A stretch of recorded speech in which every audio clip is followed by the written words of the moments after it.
Welcome back to Daybreak. With your entertainment report, I'm Chris Hoffman. This week we saw Beyonce sing at Super Bowl 47. Lights went out just after that show. Rumor has it that's why the lights went out. Beyonce, lights out performance there. Beyonce's halftime show began with the football legend Vince Lombardi. His voice coming out, the song Love on Top. Other songs included End of Time, Single Ladies, and Baby Boy. The performance lasted 12 minutes and was balanced with explosions, humanity, and warmth. It is confirmed that she did not lip sync after lip syncing the national anthem at President Obama's inauguration a few weeks ago. Prior to the national anthem, the Sandy Hook Elementary School Choir sang America the Beautiful with a winning artist, Jennifer Hudson. The choir was composed of 26 children to represent the 20 students and 6 adults killed in the Sandy Hook shooting in December. The students and their families were flown to New Orleans. Massive donations from an anonymous patron paid for all the families to take the trip to the Super Bowl. Recently, the same choir sang Somewhere Over the Rainbow with singer and songwriter Ingrid Michaelson. The biggest night in music is just around the corner. The 55th annual Grammys Music Awards ceremony is Sunday, February 10th at the Staples Center in Los Angeles, beginning at 8 p.m. on CBS. Taylor Swift, Fun, Mumford & Sons, and Carrie Underwood are among a few to be performing at the event. Nominees for a Grammy include Bruno Mars, Rihanna, Kelly Clarkson, and 16-time winner Sting.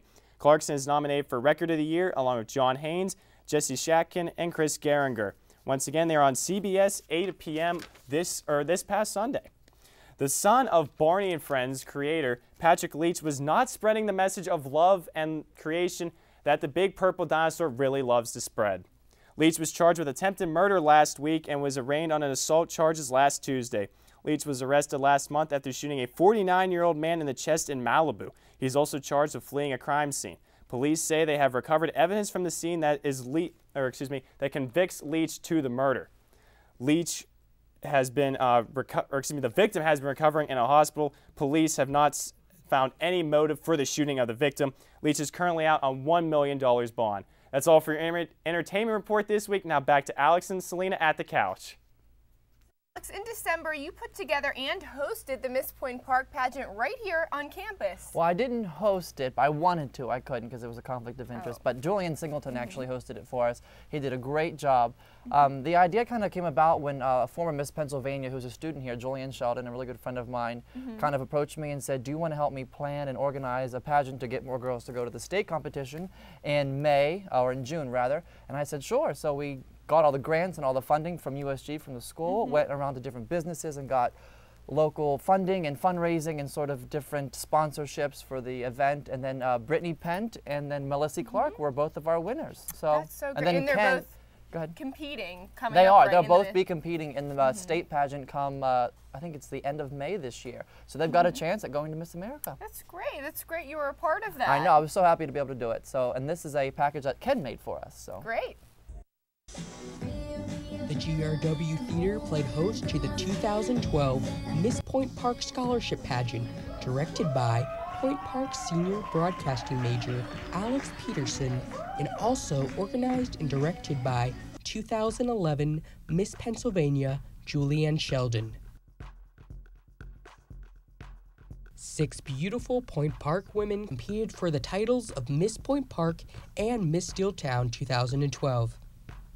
They strutted in swimsuits and evening gowns,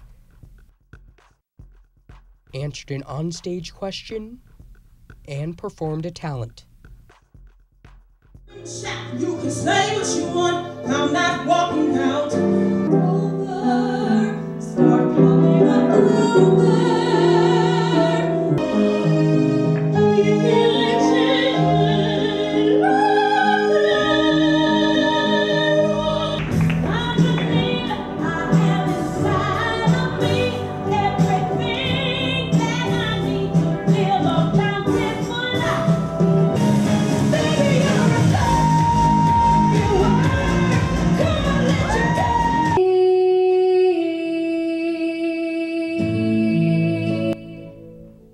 Brittany Pent and Melissa Clark were crowned Miss Point Park and Miss Steeltown 2012, respectively. A big thanks to Ken for that package. It was a great time. So with this week being Valentine's Day week, Celina is here, and she's going to show us what a lot of people are doing this year for Valentine's Day, going out and making sushi, apparently. I've never heard of a sushi date. That's but right, Alex. enlighten me. Show me what we're doing. Well, I figured it would be perfect because, you know, a lot of couples, or a lot of my friends actually, they go out on Valentine's dates. They go to sushi places. It's becoming a really popular thing now. And I think a lot of people are starting to really enjoy it. You know, I've always loved it. And recently I've been teaching myself to actually make it. Okay. And it's not as hard as some people might think. I'm going to show you, easy way. Real simple steps. Really, really Okay, simple. I'm ready. All right, now what this is, here's the finished product. It is a spicy tuna roll. It's really, really simple. Roll. All we have So that's this here. That is the, yes, Okay, that is the perfect. finished product. We have white rice. I cut up some tuna into longer strips like this, so it'll be easy to slide That's into tuna, the... that's zucchini or Oh, no, cucumber. this is cucumber. There you go. Because that's the tuna there. Yeah, I think, this right? is the, yes, this is the tuna. And it's just raw tuna. You can get all of these ingredients at any, you know, Giant Eagle Market Now, District. does this work without spicy tuna, or is that the whole point of this whole? No, no, no. You can. I don't really eat sushi, so I don't. I really know you don't. I'm gonna get you. You're gonna try some. Okay. No, you can do regular tuna, but I think, you know, I love spicy food, so I think it really adds a kick to it. All right, now what is this here? These look like scales or Right. something. What are those? This is just seaweed. Now you can buy Seaweed. this. I got this at the Market District Giant Eagle, just in the Asian section. Okay. It's really fresh. and That it's, works. So seaweed, is that a part of a lot of sushi? I don't eat sushi a lot, so. It's pretty much, there are some where you can get it without, but Okay. it's pretty much in every Excellent. So roll what's the you first get. step here? So we put this seaweed down. Yes. It usually comes in like a big packet, and you have all to you have cut to it up or do, whatever. you just cut strips of it. Okay.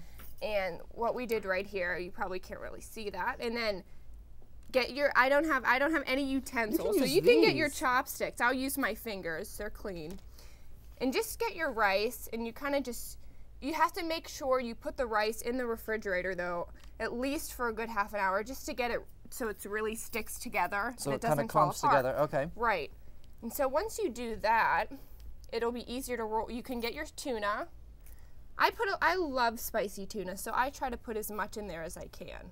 So does it matter what order you do it in? Rice first, then tuna, or tuna then rice? It doesn't really matter, but I Okay. like to put the tuna in first. Okay. Just because it's easier for the cucumber to stick to the tuna. So when you roll it together, it'll be a lot easier on yourself. I'm intrigued. This is like a little piece of artwork. It is. So I just put, you know, about 4 Okay. cut up pieces So of that's cucumbers. the cucumber there, then the tuna, then the seaweed, That's right. and rice. And all you got to do is roll it together when you're done. Look at that. Right? And usually, you know, when I'm done rolling them, I like to stick them in the refrigerator. It's so kind of falling so apart. they clump together. So, So they're- yeah. Okay. So we'll consider that one to be done. So we'll put that Yes. one over here. Let me try making one now. Okay, Yeah, so you let's go walk for through. it. So And you you're put- going to try it So after you put and the you're going to rice love on it. there, and I'm going to scoop this up because I don't want to get my hands all dirty. So then you put this tuna on top, just like this. I think I have a That's future right. in being a sushi chef, and I you could be my sous chef. Nakama is hiring. They I'm are. going to tell them. We should, give a good we should recommendation attempt for it. you. So does this go long ways or sideways? Does it matter? It doesn't matter. I put it long ways because when you roll it up, it kind of sticks out a little There bit. you are. Okay. Well, my seaweed's on the wrong side. It is on the wrong side. You know but what? You know what? We're making you it can our eat it own way. anyways. So there, I rolled mine. It Look looks, at it that. looks good. Look No, at that- this. That is a sushi Excellent. roll. I'm so proud of you. Okay, now, now you get to do the last one. you're going to try some now. Oh, I think you should try it for me. I'm going to try it. And, you know, I really am not a fan of wasabi. That's good. So I got my little soy sauce here. Just don't get it everywhere. I know. Now, this soy is sauce, a you little dip, bit messy. You dip this in the soy sauce, right? I dip you the don't put tuna it in on. the soy sauce. No, Okay. no. I don't. And I don't have chopsticks, but let's give it a So try. you just put it in. Excellent. Perfect, right? So this is a great way to get to know the new person you may be dating for Valentine's Day this week or something. That sounds excellent. I wish I could taste it, but I think I'm allergic to fish. So I don't think. It's in your head. It's all we'll in your try. head. We'll try. So thank you guys all for tuning in to Daybreak this week. Be sure to join us for a new episode of Daybreak next week. Celina and I will be here for you. Yes, We'll and see you happy then. Valentine's Day. Go out for some sushi. Have a good one, guys.